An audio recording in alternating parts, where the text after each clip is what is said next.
And welcome to the Rob Kall Bottom Up Radio Show, WNJC 1360 AM, Washington Township, reaching Metro Philly and South Jersey. My guest tonight is Rick Sanchez, the Emmy and Peabody Award-winning host and anchor of Rick's List, and the author of a brand new book, Conventional Idiocy, Why the New America is Sick of Old Politics. Welcome to the show, Rick. Oh, it's great to be with you, Rob. So you've written a book that grabbed my attention because you deal a lot with politics, but also because you've really got a very bottom-up approach to the news. You really broke fresh ground, and a lot of people have followed your lead. And so I wanted to hear about it. Start with the book, though. What was the goal of your book? Why'd you write it? What do you want to accomplish? Well, we keep being told that there's this conventional wisdom out there, and that's what these pundits and these so-called experts and all the old-style people who go on cable news and television and politics, etc., want us to think and believe, and I think they're all full of crap. So essentially, I've written this book in many ways to kind of call them out. I'm playing on the word conventional idiocy as a takeoff on conventional wisdom, because that's kind of what I think it is. And I've learned this and been empowered, as you say, bottom up. I've come to realize and applied it, the principle that we do not have, neither CNN nor Rick Sanchez have ownership of the news. It doesn't belong to me. It's not a proprietary right. The news belongs to the people who are out there. And if I can connect to their communities and find out what they are talking about and what they're interested in and what they have to say about the stories that I cover, I then become a much better reporter and a much better journalist. And I've realized that by implementing the marriage of mainstream media or media, traditional media, which is obviously what I was given to do at CNN, with social media, which I think makes for one hell of a great combination. Now, your social media, you're primarily using Twitter. Do you use other media as well? And how do you weave them in? And how does that work while you're doing the show? Well, I use Twitter the most, but yes, we've used Facebook, we've used MySpace, we use Skype. But Twitter I find to be the easiest because it makes you have a dialogue because it keeps you to 140 characters. So during commercials in the show, I am literally communicating with the people who I have on Twitter who are watching the show. I'm getting their feedback, answering their questions, and literally taking their points into perspective so that I can share it with the viewers when we come out of the break. Also, obviously, in the run-up to the show, we're communicating with people on Twitter and trying to get ideas for what they think the trending stories are, where the consensuses are. And then oftentimes when I get home, I also stay connected and, plug back into my community. So I picture you there with a team. Are you doing this yourself on your own computer? You got a producer doing it? Is it flashing up on a reader for you? How's that work? Well, when we first started, all I had was a laptop in front of me, and I had one of the camera guys, the Steadicam guy, over my shoulder, and I'd say, okay, right here, see what this guy Joe from New Jersey just said? He said blah, blah, blah. Now, we're going to try and verify that, but, and I'd give information, et cetera, et cetera. Now we've grown into something a little bigger. I mean, not too much bigger, but we have several monitors that we use, giant plasmas where we put the screens up. We have some filters that we've incorporated, and we have in our staff, I'd say I use probably 2 or 3 people who are there to help me sometimes if in the middle of a write-through. They're collecting data as well. They're going through the tweets and saying, hey, you know what, we just got 20 tweets in a row about such and such. What do you want to do with it? And I'll say, well, we should probably let them know that we're going to do this. So then they'll send out a message for me, letting people know it's not me writing the message, and it'll say FRP, from Rick's producer. And it'll explain what our plan is or programming notes or what we plan to do, so that people who are in my community know that when I write on my Twitter account, that's me talking. If it's not me talking, it's always someone identified as, hey, I'm Rick's producer, and he wanted me to say blah, blah, blah, blah, blah. So we're pretty good about being real transparent and real honest in the way that we work this. That's a nice idea that legislators might consider doing, too. I always look at, I've seen some legislators literally typing away on their BlackBerries, but I know also that some of them use their staffers, and it would be nice to know the difference. Yeah, exactly. Especially now. But Rob, I had this thing happen yesterday, just as an example, since it's the most current example, but it happens every day. When I started doing this, everybody thought I was crazy. Like a lot of people probably still tell you, you're crazy, right?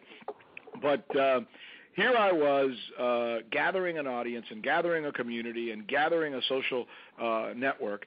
And it was just people, and most of the bigs, the so-called experts, the politicians, et cetera, kind of ignored it.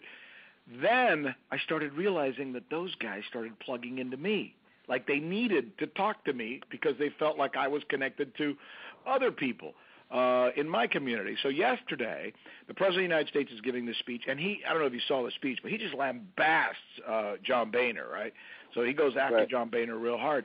So then Boehner sends me a tweet directly as soon as the president's done talking, at Rick Sanchez, answering the president's charges about, taxes and whether it's a, good or bad. So, it's just a good example of how by connecting to people, to my community, I've now forced the John Boehners of the world to have to connect to me and talk to me, and they do it on Twitter, and that's perfectly fine by me because it's immediate and it can make news. So do you frequently turn a tweet from somebody like Boehner into a phone or a TV conversation? Absolutely. Yeah. No, I write about in my book how one day I was doing the newscast, and we were doing a segment on what was going on in Wall Street, and I think it was one Republican who wrote to me and said that the problem in America was that we were over-regulating. So I stopped in my tracks, and people who I said it. I said, look what he just tweeted to me. He said, we're over. Are you kidding me? Have you watched what happened on Wall Street? We're almost in a depression because we under-regulated. Regulators didn't do their job. We got rid of Garden St. Germain. We got rid of Glass-Steagall. We literally wiped away the regulations, almost created a worldwide economic panic, and this guy's tweeting me saying that we were over-regulating? Are you crazy? So I went on the air. I used the tweets next day, and then I went on the air and I called him out and I said, let's book him. Let's get him on here tomorrow. And lo and behold, the next day he came on the air and tried to answer the charge about the tweet that he had sent. So, tweets are not just for consensus building. Tweets are to make news and develop story ideas. It's so now you've been copied all over the place. Yeah. What's your take on that? I'm good. No, listen, it's you can't stop a tire from rolling downhill. It's gotten momentum. It's a great thing. The more people that are on there, the more people that will be held accountable, and the more Americans will be a part of a democracy with a small d, which is, I think, what the ultimate goal is. I mean, that's the reason these things exist. For too long, we've had a freaking, media that has been one way. I'm sitting here and I will tell you what to do. I will tell you what to think. I will tell you what the news is. I will set your agenda. And we just blindly sat there and accepted it. And it's about time that finally we have a vehicle, a tool, as you well know, Rob, that allows us to be engaged in this process, allows us to take part in the process. And, if we use it right, and if we have some good, honest, earnest, capable people who are able to use it to, for the advantages that we all can, for all of our advantages, then, it's a good thing. But we also have to be very mindful that this is the kind of stuff that often can become co-opted. How's that? Well, you know what I mean. I'll give you an example. You read my book, right? I don't know if you got a chance to read the segment on Rick Scott, who I called out. Rick Scott's this there's two huge, in many ways, social media phenomenon that have happened in the last couple of years. One of them is the election of Barack Obama, which he incorporated using Chris Hughes from MySpace and Facebook as the enterprise MyBo was developed, which was Obama's essentially social media outreach. The other one was the Tea Party. Okay, Tea Party's a good thing. A bunch of people got together, used social media. They developed this grassroots movement, and it was earnest and it was well-intentioned. But along comes a guy like Rick Scott who says, okay, we got all these people out there who want less government and fewer taxes. I'm going to take them and turn them into my stooges who will show up at rallies and make sure that Obama's health care plan is rejected. Because I, after all, have made millions and millions of dollars on health care, and I'm going to funnel them in that direction. Well, this is a guy who got hit with the biggest fraud charge in the history of the United States, $1.7 billion. This guy is the poster child of what's wrong with the healthcare system in the United States. And now he's the guy who's the puppeteer of the Tea Party movement. Well, that's just not right.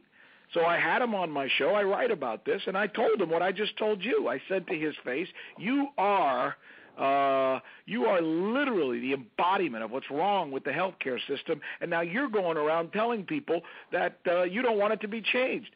What kind of sense does that make? But, I was emboldened in many ways when I did that from the conversations and the tweets and the information that I'd gathered on social media. It's made... Were there any tweets supporting Scott? No. He's running for governor now in the state of Florida, which is interesting. He won the primary. It's crazy. What's that? He bought the primary, basically, it looks like. Yeah. He won. He won that. The Republicans actually can't stand him, but he's got a lot of money. We just CNN released its very first polling on this yesterday, and we found that he's down considerably, which is a bit of a surprise. But his opponent has taken my interview with him on CNN, bought airtime, and run it all over the television stations in America, in Florida, pardon me, and I think it's kind of hurt him a little bit. And you know what? Again, that's kind of a social media thing, because it was through social media that I got much of the information that I was able to use to do my research to prep for the interview that I did with Rick Scott that's now being used to possibly challenge him because, the guy is a co-opter, among other things.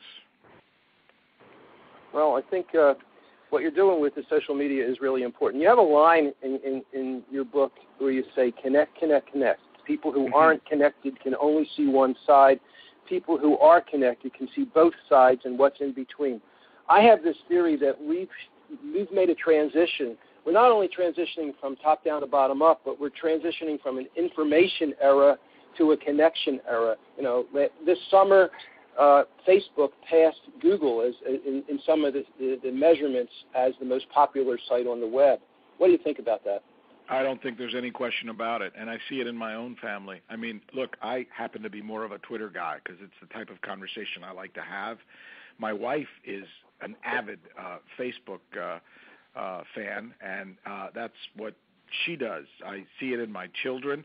I see it in my teenage sons, my one who's going to college, the other one who's now in high school.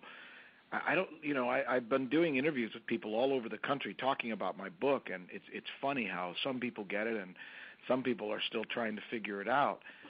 It's the greatest thing about what you and I are talking about right now, and what most people who are listening to us understand is, this isn't rocket science. All we're saying is it's a vehicle where people can talk to each other. What is so extreme about that? And you still hear some people resisting it as if I did an interview just yesterday with a major network, as a matter of fact, and the gal who was interviewing me was asking me questions like, well, but how do you know that what they're saying on Twitter is right, and how do you vet the information? And it's like, lady, I may be having a conversation with somebody who's full of crap. So what? I also have conversations with people who are full of crap every time I walk through the streets of New York. I even have conversations with people who are full of crap when I do interviews on television from time to time. And some of them are elected officials in Congress. It's like there may be one person out there who's wrong, so that means all 150,000 people who I'm having a conversation with have to immediately be blown up and turned off. I mean, what kind of thinking is that? I mean, it's like... I got to ask you about. What's that? I got to ask you about Glenn Beck. Do you wear sandals or can you tie your shoes? He says you're the dumbest person in television. What's your take on Beck and what he's doing in the media? It's a shame. This is a guy who has no education, has never studied journalism, has never learned my craft. Which I respect and I honor, has never done a story, never covered a story, never done research, goes on the air every day and just bloviates and says whatever it is that he thinks 2 seconds before he says it. He calls the President of the United States a racist. He calls me dumb. So he's obviously as judgmental as they come. And at the same time, he says that he is a Christian, implying that somehow he's morally superior to the rest of us. I mean, it's the most unbelievable phenomenon I have ever seen. For my part, I mean, I'll tell you, my wife tells me I'm kind of dumb too from time to time, but that's just part of the stuff that happens in our home. I speak 3 languages. I speak 2 of them fluently. Glenn Beck only speaks 1 language. It's Biglish. That's what happens when you combine bigotry with English, and you do it every single day. Biglish, huh? Yeah. I just made that up as I was sitting here talking to you, and I kind of thought it fit. But it's true. It's what it is, man. It's about taking the worst fears of people and convincing them that someone's out to get them. It's about division. It's about something that you and I could do right now in our own neighborhoods. All we'd have to do is go to our block, wherever you live or wherever I live or wherever the people who are listening to us live, and make up some stories or exaggerate some stories about the lady in the corner and get everybody else in the neighborhood to turn against her. And then everybody else in the neighborhood would choose us as leaders because they think, oh, my God, look, he was able to save us from that horrible lady. And then later we find out that the lady never really did anything wrong. That was all made up or exaggerated. And that may sound like a story, but it's not, because that's exactly what happened to Shirley Sherrod.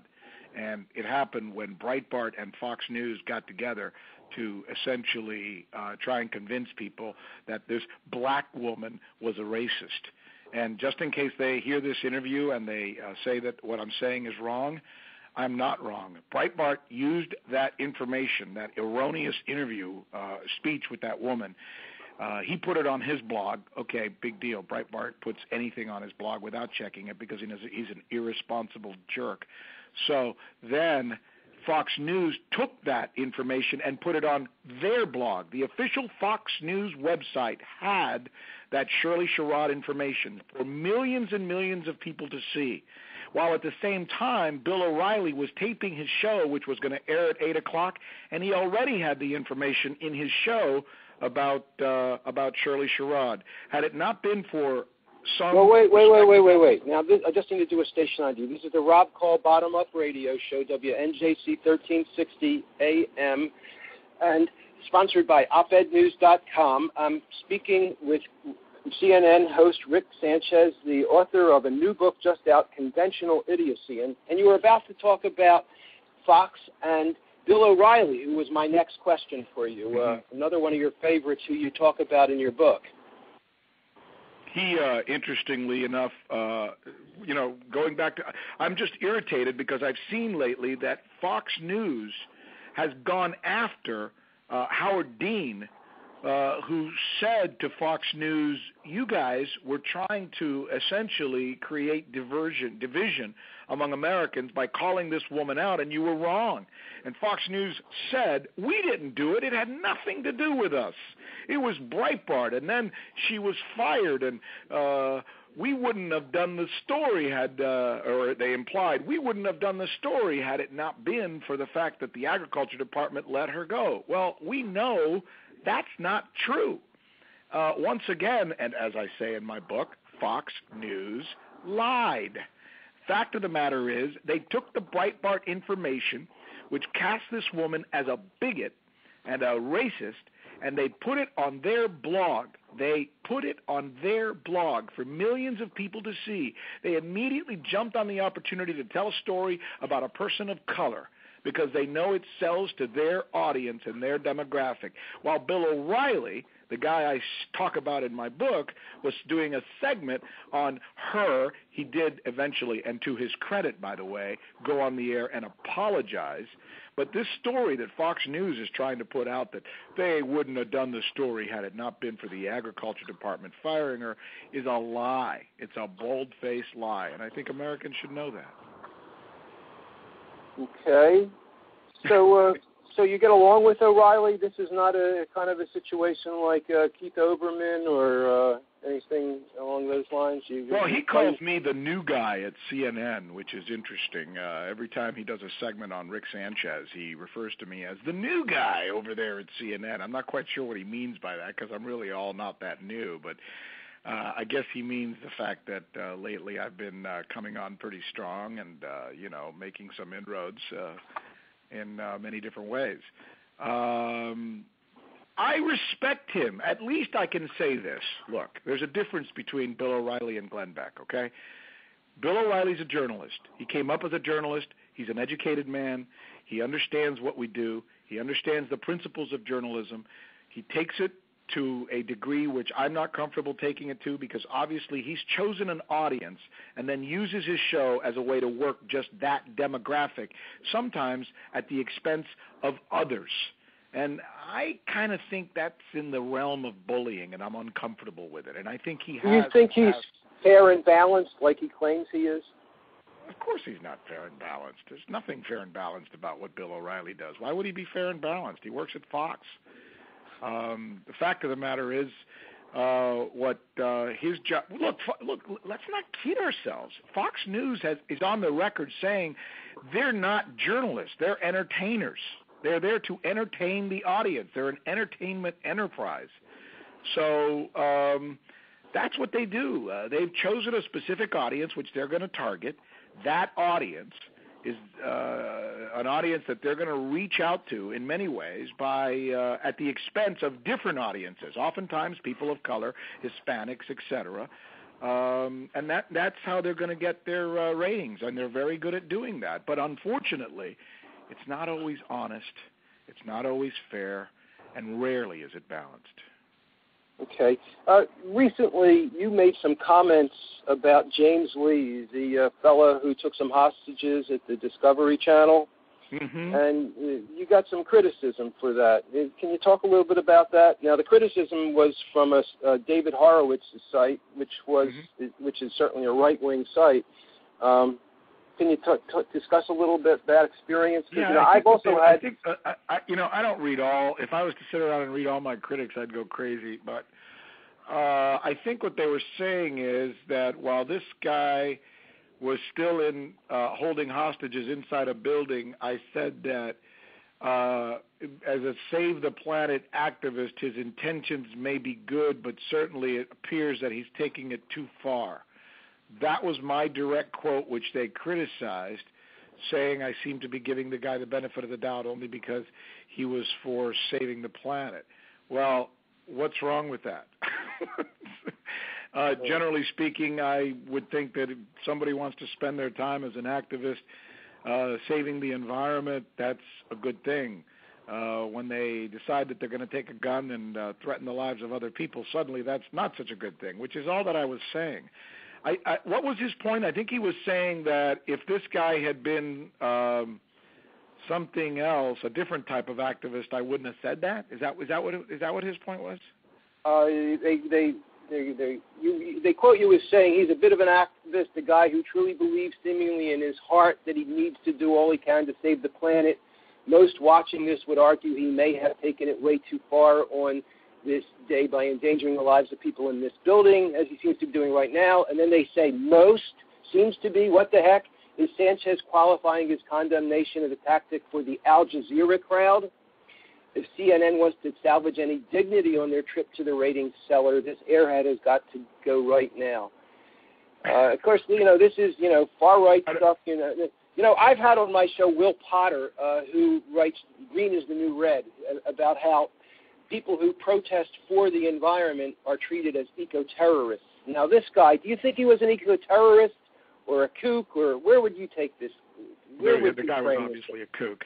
The other thing about my situation there, I'm on the air live, and for all I knew, this guy was watching me while I was reporting. Because, as you know, CNN is in the lobby of many buildings all over the United States. Sure. So I was being very careful not to piss this guy off to the point where he was going to start offing people. And in the back of my mind, I was saying, I'm going to say what he is, but I'm not going to exaggerate it. I'm not going to attack him. I'm not going to go over the edge describing this guy, which is one of the big reasons that in that moment, I decided to use the words and to use the language that I did. But, some of these morons who oftentimes would, criticize somebody like me, I'm on the air for 2 hours ad-libbing a story while 4 other stories are going on. It's not scripted. It's not written. It's all happening before my very eyes. I'm speaking extemporaneously as I'm describing the situation while I have a police chief in one ear, my producer in the other here, a guy in front of me, and another floor director explaining to me what I'm going to do. And they're going to sit there over a 2-hour period and take out one word that I used and said, aha, see, he said the word most. So that means that he's a kook, a liberal, and an Al Jazeera or whatever, an Al-Qaeda member or something. I mean, how do these people sleep with how do they look in the mirror? I mean, it's incredible how little fairness they use. I mean, they're not even willing to give the person the benefit of the doubt. And point 2, by the way, whenever I speak or do a story about someone, the first thing I do is ask my booker to call them and get their point of view or get their perspective on the story. Do you think that they did that? I'm hearing about this guy Horowitz's criticism of me from you. I don't even know, it's like some guy named Horowitz criticized me, but Horowitz never picked up the phone and called me to say, hey, Rick, what did you mean when you said it wasn't Horowitz. It's on his website. It's by a guy the Horowitz website or whatever. Yeah. So, but, I would assume that, this is part of your turf. You're out there responding to the situation, responding to tweets. You're taking a lot of risks every day, and that's part of your job. Yeah, going into cable news and taking on the role that I take every day and expecting not to be blogged about or talked about or criticized would be like jumping in the ocean and expecting not to get wet. It's going to happen. There's not much you can do about it. You just have to. We have an expression in our. I'm Cuban. English is my second language. So I grew up speaking Spanish, and I failed first grade and missed.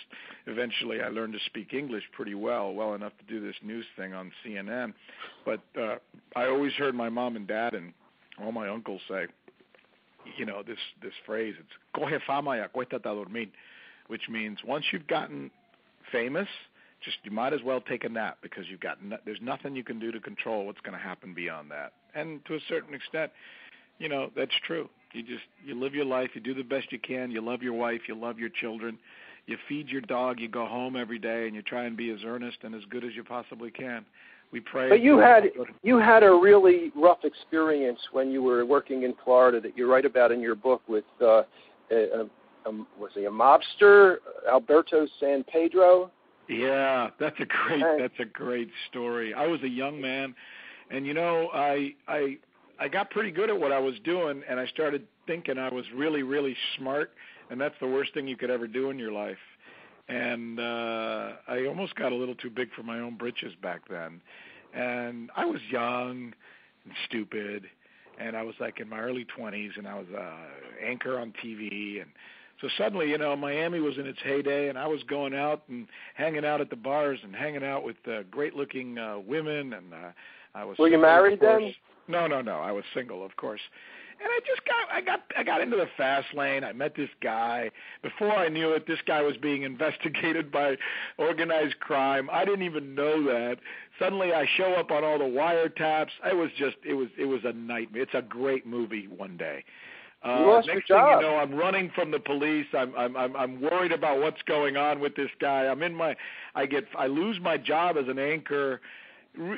I was literally contemplating just suicide because I felt like I had dishonored my family and my name. And it was just, when you read this book, you get a sense of, look, everybody out there has had a point in their life when they've been down in the dumps and thought, man, I can't get out of this hole. Well, that was my hole. And the resilience that I was somehow able to garner, and in many ways because I am a Christian, I believe in God, and I think that at that time I asked the right questions of the guy upstairs, and I got the right guidance, and I was able to work my way out of it. But it was a very difficult time in my life. Yeah, but you really did have stuff like that, it just makes you better. There. What's that? You really did have an epiphany there, the story and how that ended up. So I like to ask my guests who their heroes are. They're living heroes. You have any heroes? My dad. My dad's my hero. How could he not be my hero? You know what it's like to come to the United States with children, and you got to work 2 or 3 jobs. My dad works. He worked at the Fontainebleau Hotel in Miami Beach. He washed dishes, and then he'd leave the hotel and he'd go deliver furniture, and and sometimes he'd go to a 3rd job at night with a friend who worked in this warehouse, just so he can put food on the table for us because we were, poor refugees and we didn't have any money. Maybe best years for my parents were like $9,000 combined income, and all this while they were sometimes even having to go hungry so that they can feed us. I'm the guy, when you look across your neighbor's house and you see that little kid with his dad who's mowing the lawn who just got here from Honduras or Mexico, that's me. I'm that little kid. I'm that little kid hanging around with his dad trying to help him cut or edge your neighbor's grass. And I was the little kid in the back of the truck helping my dad deliver furniture to some lady in Boca Raton in some fancy house when the lady said to me after I delivered all her furniture that I couldn't drink water from her house, that if I really was thirsty, I had to go in the backyard and drink from the spigot with the dogs and her pets. So you've been a victim of bigotry. Oh, man, yeah. But, it's funny. I asked my dad on the way home that day, I said, hey, Dad, how can somebody be so mean to me? She's not a very nice person. He said, son, that lady just did you a huge favor. I said, well, why did she do me a huge favor, Dad? I don't understand it. He goes, because she just taught you a lesson that in America, anything is possible, but you got to work hard to become somebody and gain that respect. And it was they were inspirational words, that stayed with me to this day. I don't get mad at people when they say things or do things. I just use it as energy to move on, as they say. Do you still encounter that? Oh, sure. Bigotry? I'd be crazy not to say that I see it. I'm not overly sensitive to it, but at this particular point in our country, Hispanics are not exactly, in many ways being treated the way I believe that they should be treated. And I think this whole immigration thing is, again, another made-up, put-up, false argument based mostly on myths to get one group of people angry at another group of people. And that's not to say that there's not some good arguments that are being made, as I explained in my book, for, securing the borders. Of course we should secure the borders. That doesn't say that there's not a good argument to be made that we shouldn't figure out who's in the country and who's not in the country. Of course we should do that. But this idea that these people come here, they're all mean and criminals and they're taking our stuff and they're freeloaders and they don't pay taxes, that's just a lie. It's just a lie. It's a bold-faced lie. Fact of the matter is, You can't live in the United States, first of all, without paying taxes. I mean, did these people who make this stuff up, did they ever think for a moment that you can't go into a grocery store without buying an item and not paying a sales tax? Did they never think for a moment that unless you don't live under a bridge, that you have to pay property taxes, whether you're renting or not? Do they not know that the government gives these illegal immigrants a tax ID number so that they can garner their wages, so that the rest of us can benefit from the taxes that they'll never collect? Do they not know that they actually pay Social Security taxes, and that Social Security that's taken from their paychecks, it turns into a subsidy for the rest of us at $9 billion? I mean, you know, it's okay to have an argument about immigration, but don't lie about people just to make others hate them. That's just not right. What do you think about the position that former presidential candidate McCain has taken on immigration in Arizona? Well, you know, I think everyone that I've talked to, everyone I've interviewed, would describe it as a political necessity. If he wanted to beat J.R. Forgot his name. It was Hayworth or something like that. And I just interviewed him a couple days ago. I interview a lot of people. If he wanted to win in Arizona, he needed to almost retract his original position. I mean, look, John McCain was a courageous man for getting together with George Bush and Kennedy and Secretary Commerce Gutierrez and trying to get comprehensive immigration reform passed. And in his heart of hearts, I know he believes it. But he was not going to continue to be the senator from Arizona if he would have stuck to that position. So he had to do a flip, and he did. And you know, that's between him and his conscience and his God. You're giving him a pass. You know, I'm not Glenn Beck. I'm not here to judge people for why they do what they do. I'll tell you, I'll acknowledge that what they did, and I don't know, maybe J.D. Hayworth would have been worse.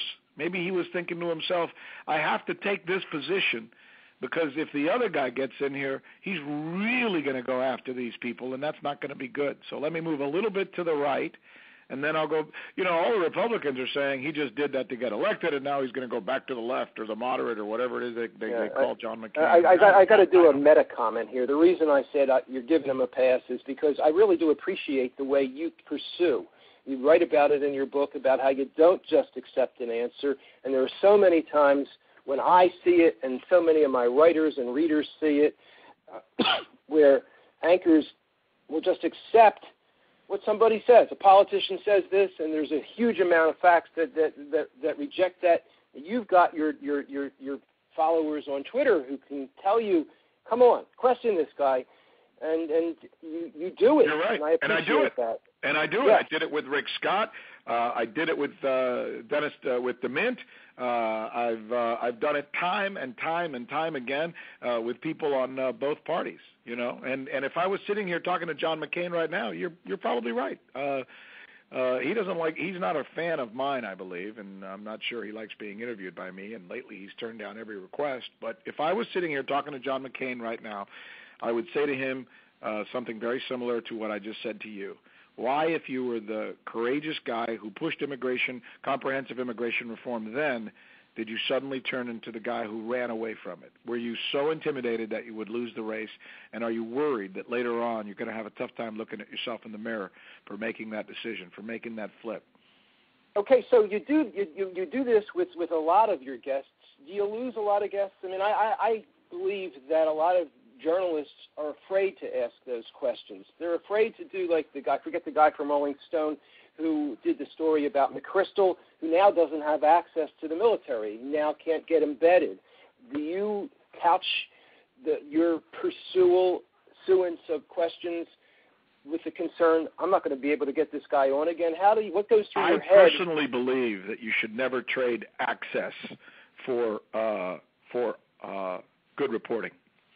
That's just, you know, what I believe. If in my telling the truth about person X, John McCain, Barack Obama, whoever that person may be, I suddenly am no longer able to get an interview with John McCain or Obama or person X or whoever, then so be it. That's okay.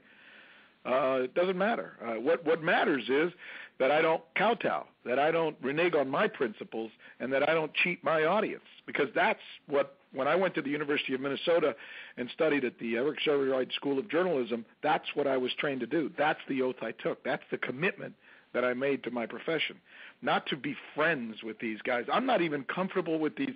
I'm not even comfortable with the Correspondents Association dinners.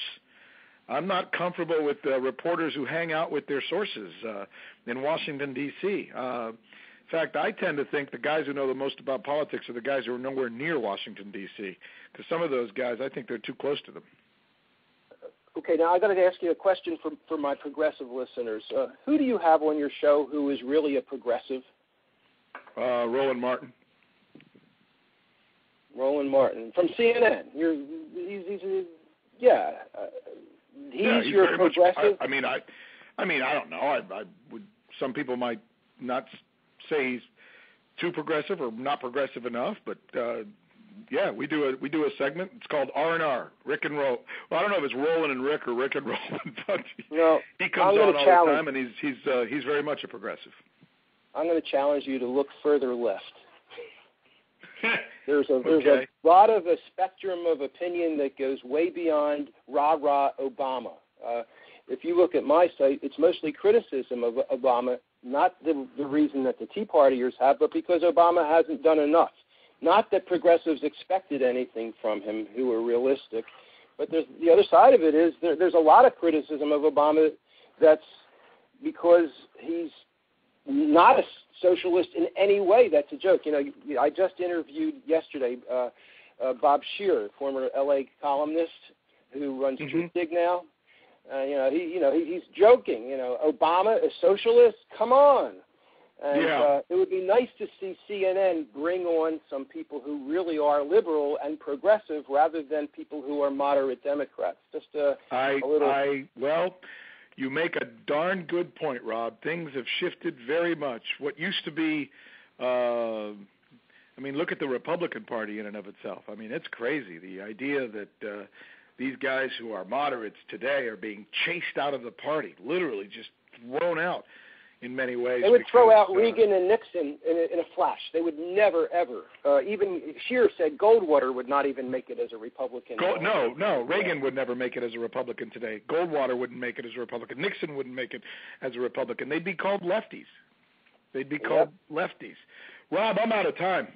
You've been great. Thanks so much. This is the Rob Kall Bottom Up Radio Show, WNJC 1360. I've been talking with Rick Sanchez. His new book, Conventional Idiocy, Why the New America is Sick of Old Politics. Hey, Rick, have me on your show. I'm a far lefty, and I'm mentioning it because you invited yourself on Larry King, I saw on Mediaite. This guy just invited himself. Oh my God, he booked himself, as Larry would say. Rob, I'm gonna have my bookers check with you and see what the availability is and see if we can start using you. All right? That'd be great. Thanks. Great book. I'm going to do a review on it that I'll post up on Amazon, where I'm one of their top 2,000 reviewers. And great to have you on the show. Thank you. Bye. Thanks, buddy. Take care. See you later. Bye-bye.